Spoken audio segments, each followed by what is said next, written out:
itu ibu adalah bidan yang pertama, ya, Samarinda ya. Bidan pertama untuk di Dirgahayu. Dirgahayu. Itu kan keterampilan sepanjang masa ya, sepanjang hidup. Ya, ya Allah memang meridhoi ya, sehingga saya terus sekolah melampaui teman-teman mungkin karena teman saya orang Belanda itu pernah memberikan suatu moto, umur boleh Desember, semangatnya tetap Januari. Wah, mantap tuh.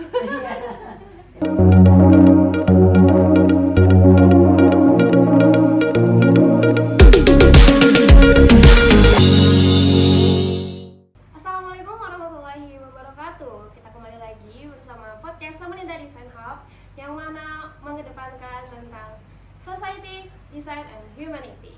Oke, nah pada kesempatan kali ini kita kedatangan salah satu narasumber yang sangat luar biasa. Siapakah beliau? Oke, mari kita sapa. Assalamualaikum Ibu Enci. Waalaikumsalam warahmatullahi wabarakatuh. Bagaimana kabarnya Ibu? Alhamdulillah baik. Oke, alhamdulillah ya Bu ya. Alhamdulillah. Hari akhir-akhir ini kegiatan Ibu ngapain sih? Ya rutinitas aja biasa, seperti biasa, karena ada kegiatan dari Yayasan Kanker, misalnya Yayasan Kanker Indonesia cabang utama Kalimantan Timur, kebetulan saya ketua. Kemudian kampus Tikus Borneo Nusantara, di mana saya owner sekalian juga biasanya dosen. Ya. Kemudian kegiatan di Palang Merah sebagai wakil ketua bidang relawan. Bidang relawan, ya. Jadi kegiatan-kegiatan untuk kemanusiaan biasanya itu yang kita lakukan. Kemudian yang lain-lain kegiatan di BKW, saya bidang Badan Koordinasi Organisasi Wanita Kalimantan Timur. Saya di bidang kesejahteraan sosial dan kesehatan. Luar biasa Ibu, di umur seperti ini sekarang ini masih sibuk ya Bu ya. Ya Allah. Nah kemudian mengingat tadi Ibu kesibukannya berhubungan dengan bagian kesehatan ya Bu ya. Iya. Oke, mau tahu dong Bu latar pendidikan Ibu dulu seperti apa? Ya baik. Jadi memang saya dari TK, SD, SMP, TK-nya di Kabupaten Berau, kemudian SD-nya di Awanglong, dulu Jalan Kutai namanya, SMP Negeri 1 Samarinda, kemudian SMA 1 Samarinda. Namun setelah itu saya pindah ke sekolah bidan Rumah Sakit Umum Samarinda yang dulu sempat menjadi rumah sakit Islam.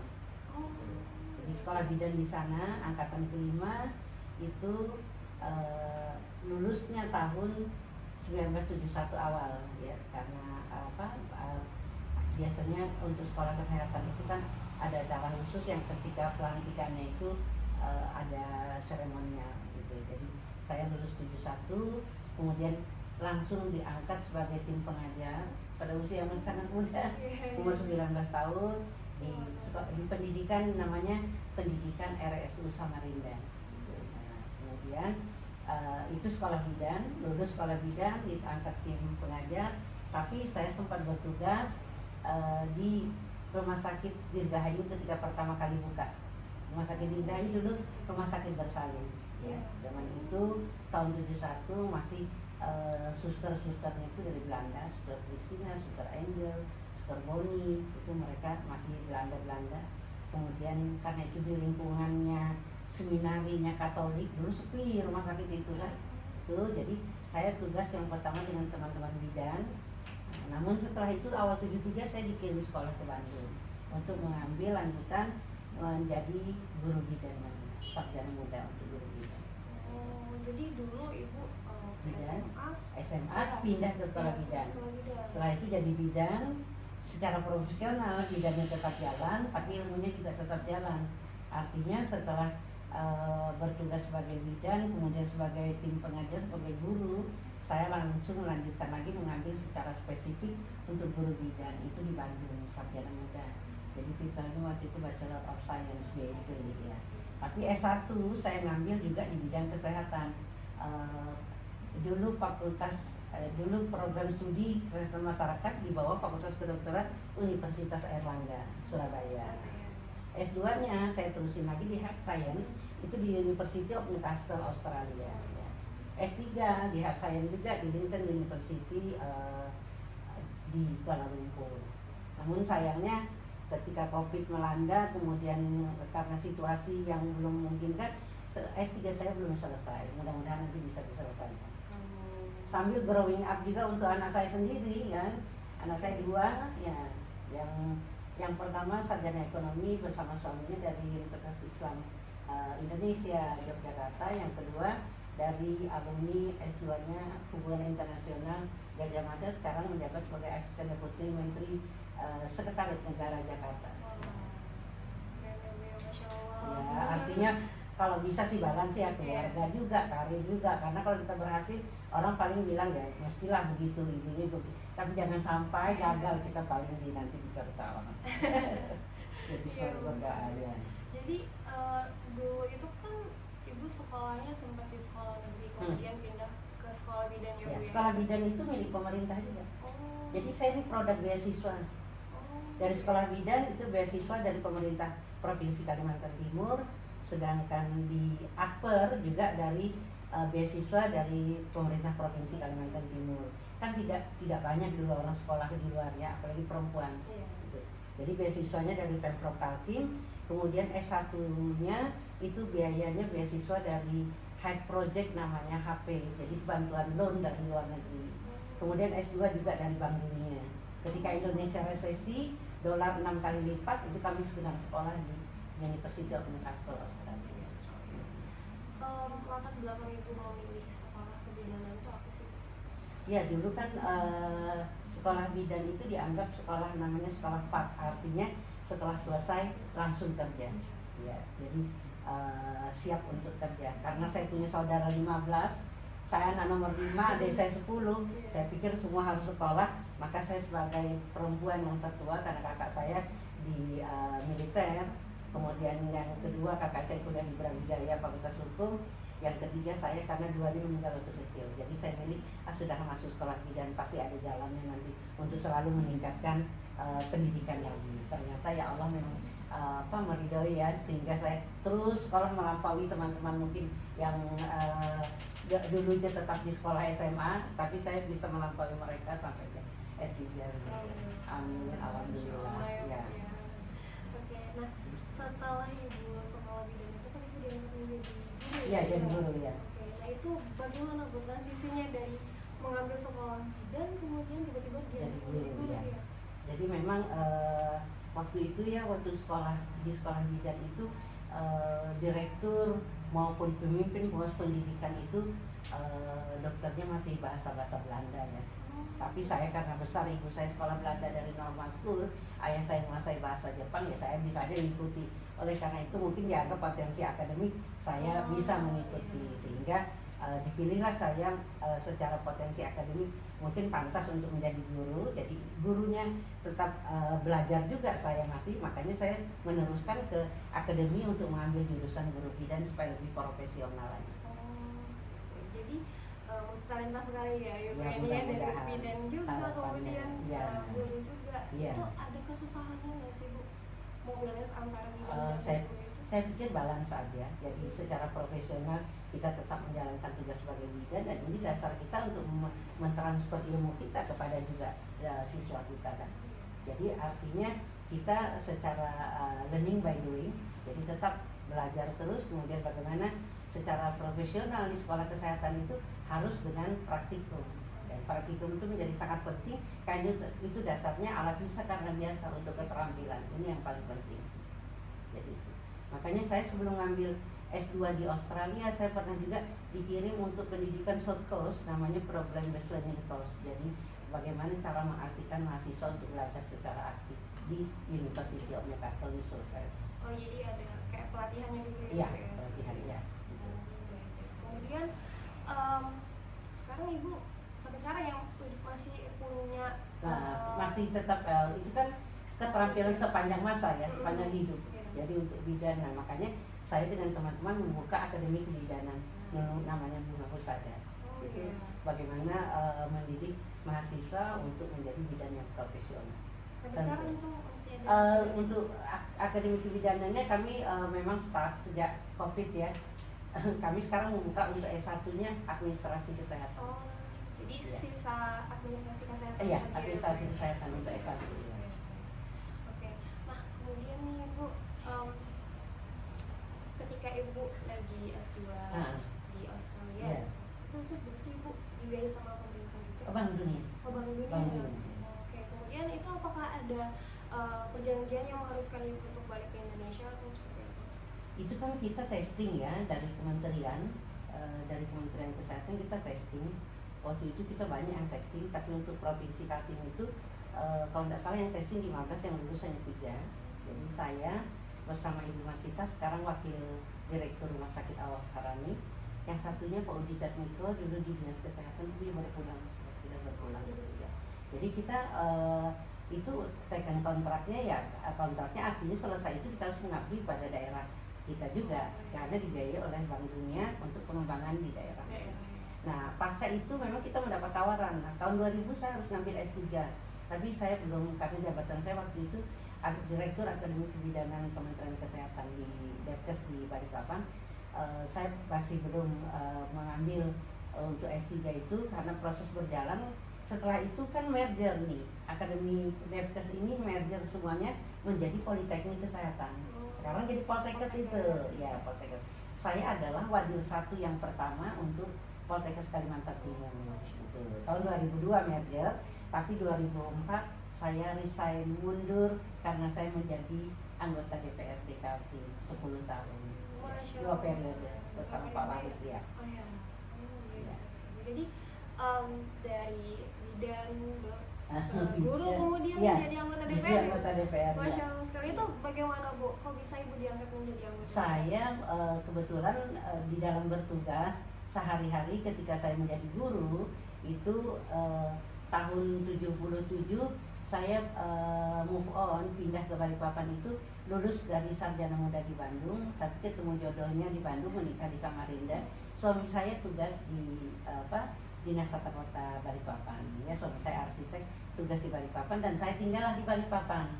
Tapi saya tetap di samping tugas saya aktif di Angkatan Muda Pembaruan Indonesia, punya Golkar, kemudian di KMPI, kemudian di organisasi mendampingi suami dan wanita dan sebagainya, kemudian di LSM, LPM, ya lembaga pemberdayaan masyarakat di kampung dan sebagainya tetap berjalan, dan akhirnya saya menjadi pengurus Golkar.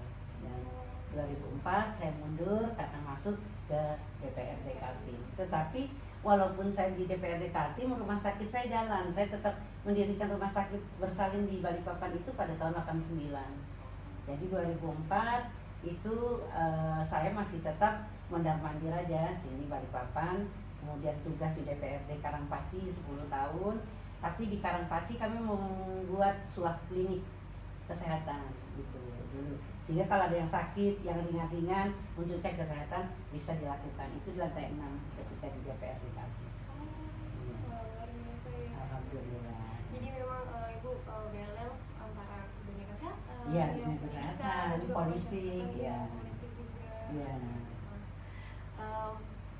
Tapi kalau misalnya saya lihat ya Bu ya, itu kan Ibu bisa sangat sibuk sekali ya Bu. Iya. Bagaimana cara memanage waktu Ibu? Iya, memang kalau dipikir semua orang nggak kebayang kok begitu padatnya ya.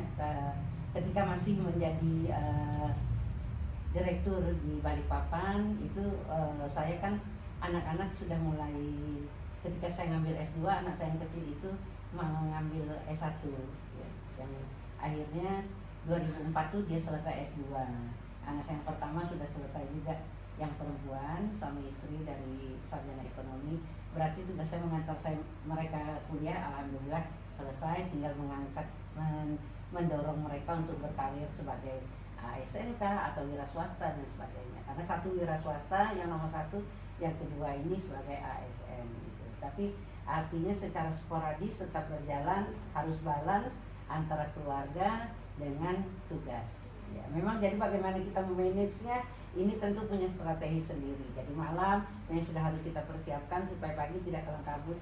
Kalau anak-anak sekolah, suami ke kantor dan sebagainya, semua sudah dipersiapkan. Jadi emang udah Ya, harus dipersiapkan karena kebetulan juga ketemu jodoh, suami saya sudah paham betul bahwa ketika ketemu saya itu kan saya sudah menjadi wanita karirnya. Jadi emang dukungan Dukungan keluarga sangat besar ya. Keren Masya Allah.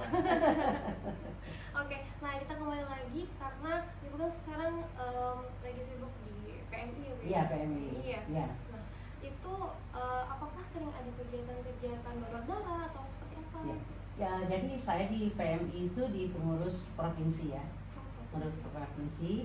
Biasanya unit donor darah itu di pemerintahan kabupaten kota. Cuman kami di provinsi jadi satu kantornya di samping Wapsarani itu, di Iya. Jalan Palmerah, itu pengurus provinsi, tapi di lantai dasarnya itu ada unit donor darah itu Pemkot Samarinda. Tapi kita juga saling bersinergi.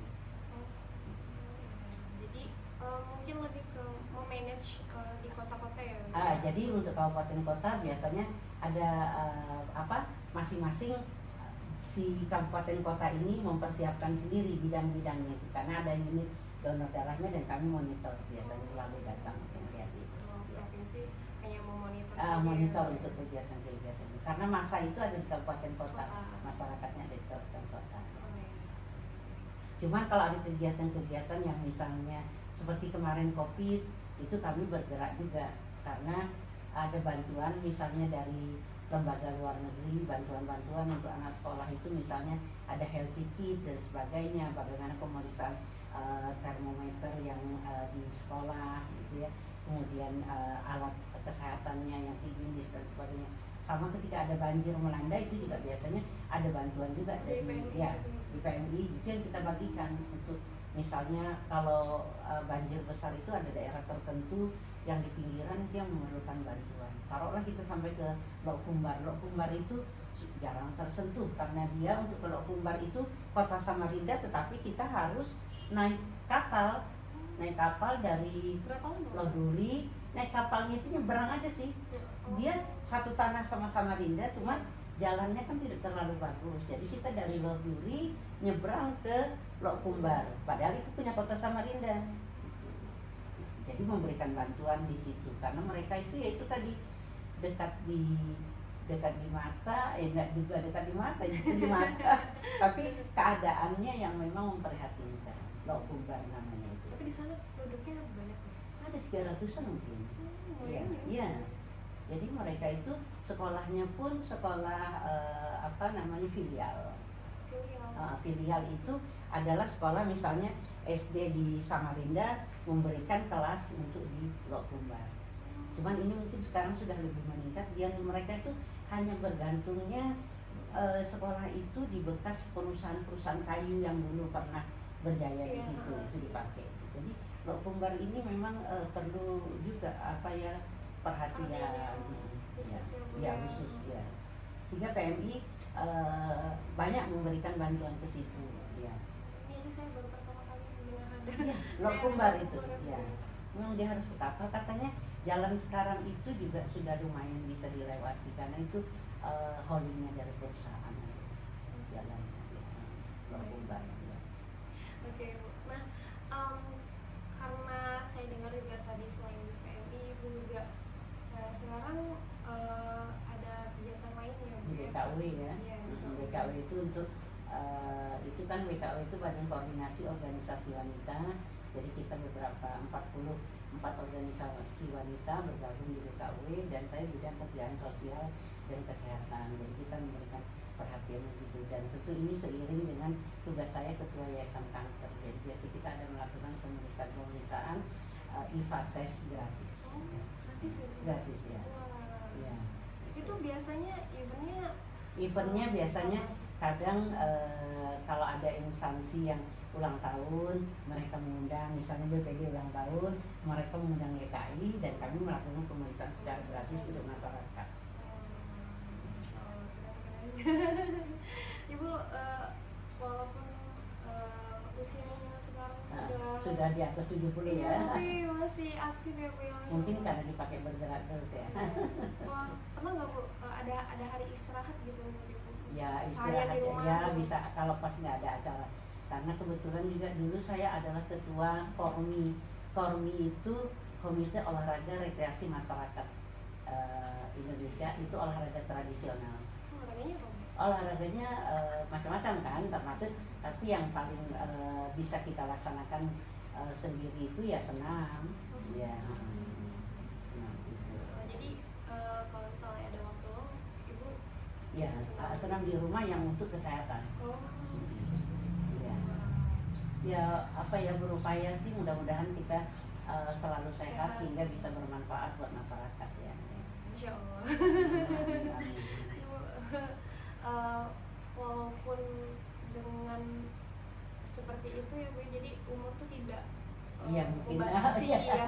Karena Membatasi, Bu. teman saya orang Belanda tuh pernah memberikan suatu apa ya moto, umur boleh Desember, semangatnya tetap Januari. Wah, mantap tuh. Iya.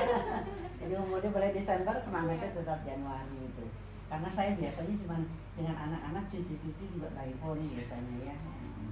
Karena anak-anak kan yang pertama memang di Balikpapan punya anaknya, anak 3, satunya dari University of Adelaide Australia. Sekarang tugasnya di Jakarta, kadang ke Halmahera gitu kan.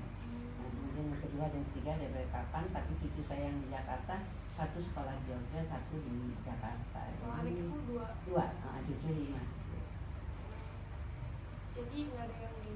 Enggak ada yang di sini.